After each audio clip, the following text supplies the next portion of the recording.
Well, I'm back from Paris, and you might ask, well, why do I have to go all that way? Because certainly these books are listed online, and I can call the auction house if I need to. I can get a full description, they can send me images. Aside from the pleasures of being in Paris, why go through all the expense to go? Well, as a bookseller, I've learned all over the years that I don't sell texts. I sell objects that contain texts, and some of these objects have selling points, are more attractive or less attractive, and in order to really understand them, I actually have to go and kick the tires, so to speak. Very often in the past, when I've bid on something without seeing it, it comes and it's a completely different shape than I expected, and sometimes other than what I wanted. To give you an example, this is a novel by Jean-Pierre Camus called Pétronille.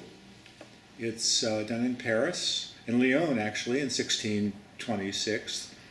And it's completely unread, except for the scholars that are interested in the early modern novel and its development.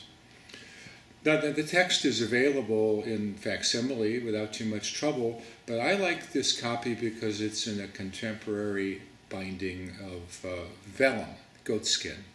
And what's really interesting to me is that through ages of use, there's a wonderful little perfect place to put my thumb and palm so that the book fits right in there, as it's obviously been held over the century.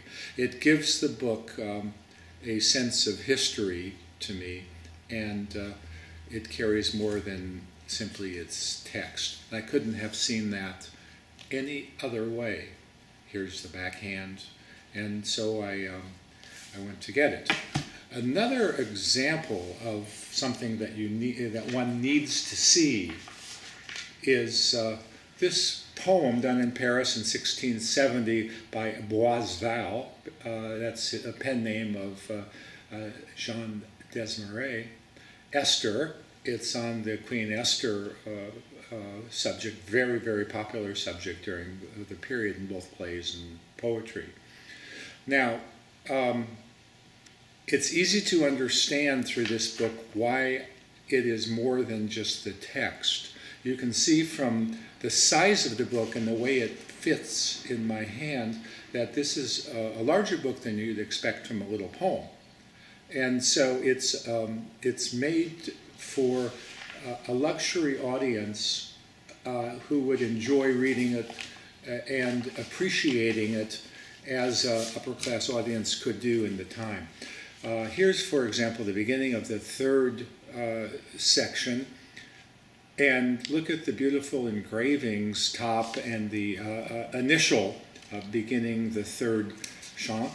And also look at the page before, where the ornament ends the section. And it's a large, luxurious book. It could be placed in a beautiful binding, but anyway, it was meant to be appreciated slowly and not hurried through like a paperback or a digital version. So you can infer from that a little bit about the audience of the time and who might read it and what he might or she might want from a poem of the 1670s.